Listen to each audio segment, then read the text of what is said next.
chapter, we are going to learn the following points.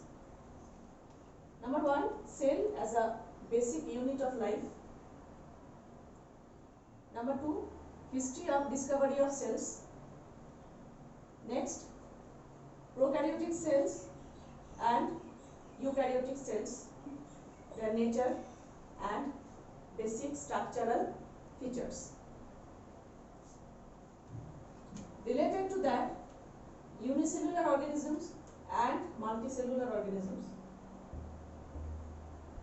Next, cell membrane and cell wall, their basic structure, functions, and how the processes like diffusion and osmosis function in the activities of different cells through cell wall and cell membrane.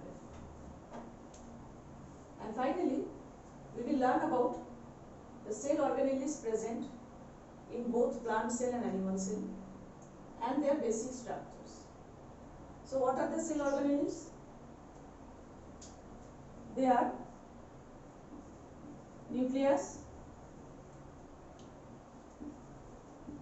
mitochondria,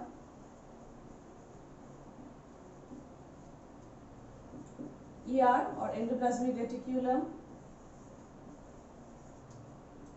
Golgi apparatus or Golgi bodies. Next, say chloroplasts,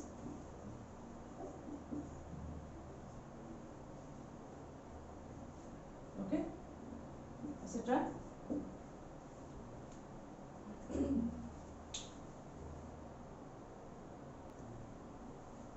So in the discovery of cells, in the previous lesson, we have read about the discovery by Robert Hooke. So it was the first time that fundamental structures were discovered for the living organisms. Okay, but interestingly, Hooke did not observe the living cells. He only could observe the outlines of the cells. So it was in the year 1665 when Robert Hooke observed honeycomb-like structures in the thin slice of cork. So it was a chance discovery while he was working with thin slice of cork from the bark of a tree under his very crude microscope. He observed honeycomb-like structures and named the structures as celluli, which means small loops or little loops. Now this term has been replaced with the term cell.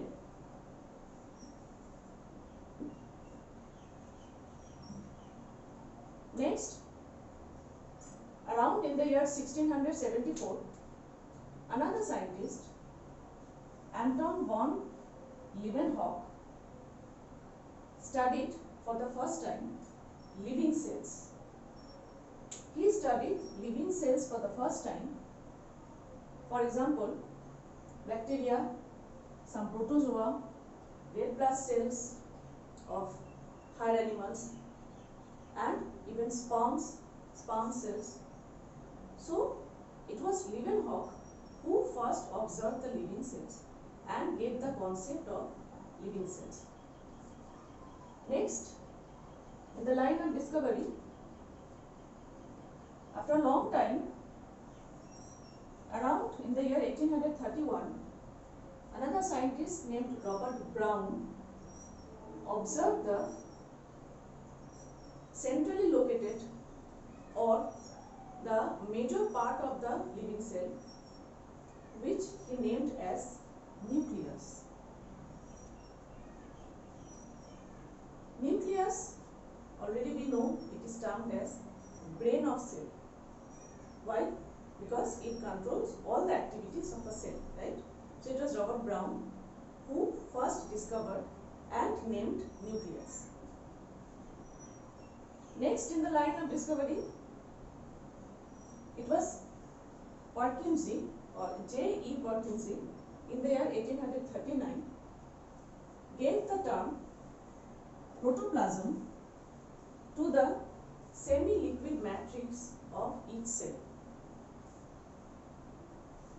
Next, we will talk about cell theory. Cell theory is a theory postulated by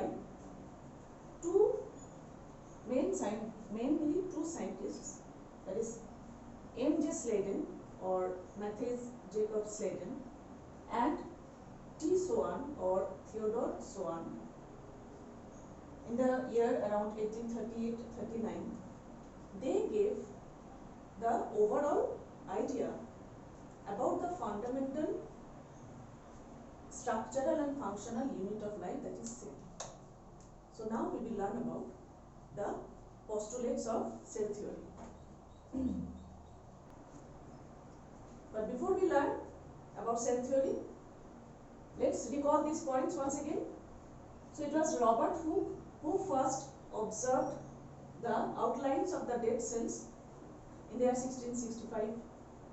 Next, it was Leeuwenhoek or Anton von Leeuwenhoek who first observed the living cells.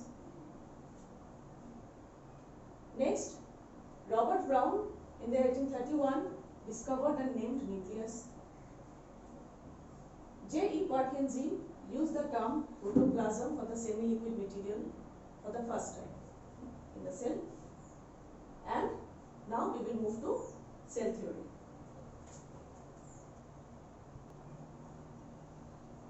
Cell theory are the postulates which was given by mainly M.J. Sladen and T. Swan, but later on, in the year 1855, another German pathologist, R. Virchow or Rudolf Virchow, added up that all cells arise from pre-existing cells.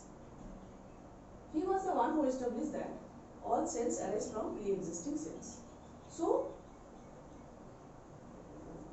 the statement was given by him, which means cells arise from pre-existing cells, and in Latin it was omnis cellula e cellula. So overall, we can sum up the theories of cell theory are: number one, bodies of the living organisms are made up of cells and their products. Bodies of all living organisms are made up of cells and cell products. Number two, activities of an organism are the sum total of the activities of its cells. Now it's very easy to understand. In the previous classes we have read about amoeba, the unicellular organism, either amoeba or paramecium. Now if you compare this unicellular organism with a multicellular body, so each unicellular organism is a complete structure which can perform all the activities of a multicellular organism as well. For example, nutrition, respiration, reproduction, excretion, isn't it?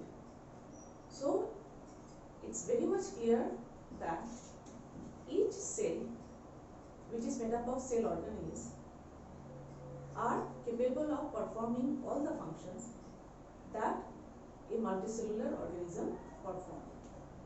So, activities of a whole body is actually the sum total of the activities of its cells, and our body is made up of millions of cells. Last point, that is omnicellular, acellular, that is new cells develop from pre-existing cells. New cells develop from pre-existing cells.